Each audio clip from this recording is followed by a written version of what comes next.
Factory pattern is a creational design pattern which allows you to define interface for creating objects. It lets subclasses to decide which class to initiate. You have abstract creator class. Abstract creator class will create an abstract product. Then you will define a concrete creator class in which you may override some methods from the parent class, and it will create a concrete product. Let's take some real life example. Suppose you have a salary calculator. Salary calculator will have certain methods: calculate deduction, calculate salary, calculate benefits. It may create a abstract salary object.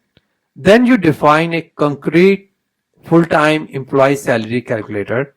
Full-time employees will have deductions, benefits, 401k deductions. You calculate salary.